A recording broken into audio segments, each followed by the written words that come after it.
उषा के 2 बेटे थे, ऋषभ और सुनील। ऋषभ उसका सौतेला बेटा था। उषा हमेशा ही अपने सगे बेटे सुनील को ज्यादा प्यार करती थी। सुनील की शादी हो चुकी थी और ऋषभ की शादी भी निशा नाम की लड़की से हो जाती है। उषा सुनील की पत्नी कीर्ति को ज्यादा प्यार करती थी। एक दिन वो अपनी बहू कीर्ति के लिए साड़ी ले आती है। ये लो बहू, तुम्हारे लिए साड़ी लाई हूँ। कल पड़ोस की शादी में जाना है ना, तुम यही पहन कर चलना। तभी वहाँ ऋषभ आ जाता है। अरे माँ, तुम निशा के लिए साड़ी नहीं लाई? वो भी तो कल शादी में जाएगी ना? हाँ, वो भी जाएगी, पर उसके पास तो काफी साड़ी होंगी ना। अभी अभी तो शादी हुई है तुम दोनों की, तो उसी में से कोई पहन लेगी वो। ऋषभ ये सुनकर उदास हो जाता है। तब निशा कहती है, आप उदास क्यों होते हो जी? सही तो कह रही हैं मम्मी जी। मेरे पास तो बहुत साड़ियां हैं और सारी की सारी नई हैं। मैं उन्हीं में से कोई पहन लूंगी। वो बात नहीं है निशा।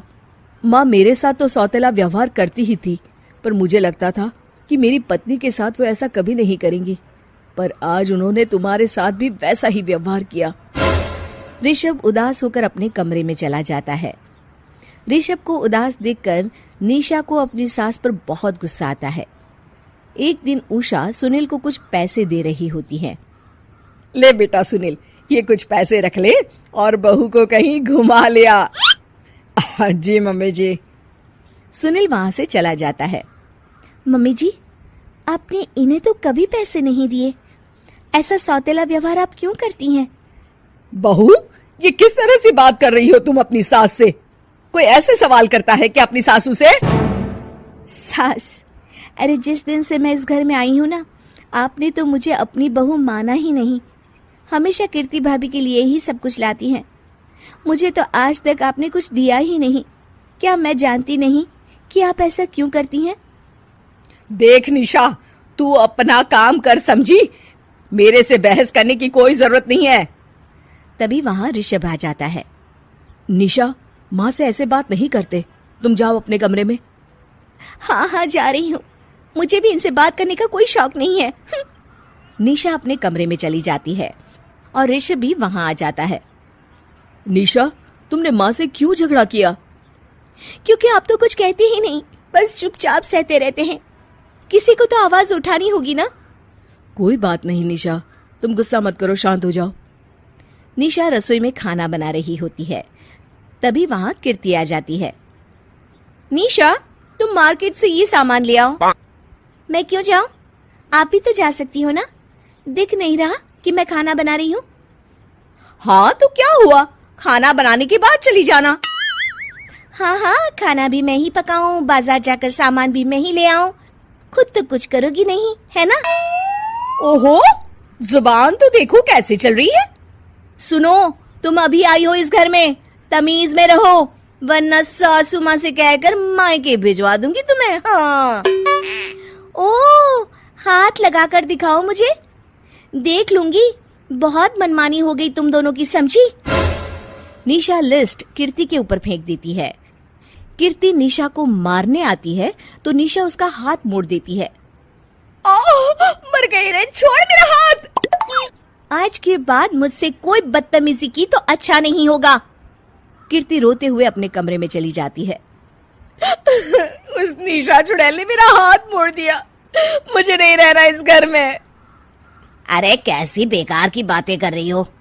अरे निकालना ही है तो ऋषभ और निशा को निकालेंगे। नहीं, मुझे अलग घर चाहिए। कान खोलकर सुन लीजिए, हम दोनों इस घर से जल्द जाएंगे।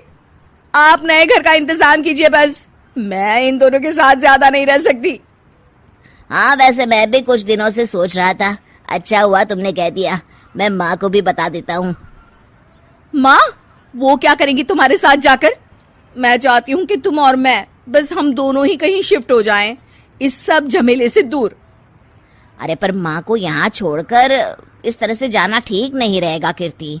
वैसे वो तुम्हें कितना प्यार भी तो करती हैं। नाम का ख्याल रखती है, क्योंकि तुम सगे बेटे हो ना, इसलिए। तुम अगर सौतेले होते तो मेरे साथ भी ऐसे ही सलूक करती जैसे अभी तुम्हारे सौतेले भाई और उसकी पत्नी से करती है। अरे पर फिर फिर भी कुछ भी नहीं। देखो, या तो हम दोनों इस घर से कहीं दूर जाएंगे या फिर मैं अपने मायके चली जाऊंगी। हाँ, बता देती हूँ। अच्छा बाबा, अच्छा ठीक है। सुनील अपनी माँ से बात करने आता है। माँ, मैं सोच रहा हूँ कि कीर्ति के साथ अलग घर में शिफ्ट हो जाऊं। अरे वाह बेटा, ये तो बहुत अच्छा सोचा है तुमने। कब शिफ्ट होना है हमें? मैं भी पैकिंग कर लेती हूँ। अब नहीं माँ, मैं और कीर्ति ही जाएंगे बस। आप तो यहीं रहो, ये पुश्तैनी घर भी है ना आपका।